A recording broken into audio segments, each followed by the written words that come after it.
प्रश्न number 9, what will happen to a well growing field herbaceous plant in the forest if it is transplanted outside the forest in a park?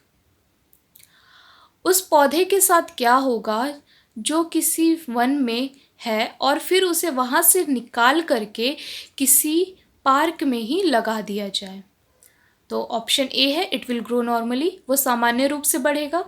Option B, it will grow well because it is planted in the same locality, वो बहुत अच्छी तरीके से बढ़ेगा क्योंकि वो पास के ही क्षेत्र में लगाया गया है।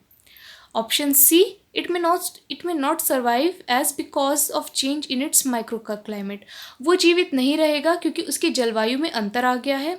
Option D, it grow wells because the plant gets more sunlight, वो बहुत अच्छी तरह बढ़ेगा क्योंकि पौधे को वहाँ पे ज़्यादा सूरज की रोशनी मिलेगी। तो यहाँ पे सही आंसर होगा ऑप्शन सी, अ ग्रोइंग herbaceous plant in the forest, if it is transplanted of the side of the forest in the park, it will not survive because of change in its microclimate, and it is clearly defined that the plant have a definite temperature range in which they can grow and keep themselves alive.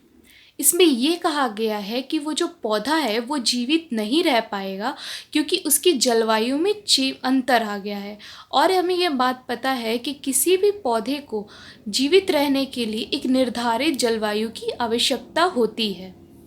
जैसे कि एक उदाहरण लेते हैं, अगर हम किसी भी उष्ण वर्षावन के पौधे को जाकर अगर हम ठंड प्रदेश में लगा दें या फिर ठंड प्रदेश के किसी पौधे को लगा कर मतलब वहाँ से लाकर किसी उष्ण वर्षावन में लगा दे तो क्या वो जीवित रह पाएंगे? वो जीवित नहीं रह पाएंगे, वो चाहे तो सड़ जाएंगे, गल जाएंगे या सूख जाएंगे, मुरझा जाएंगे।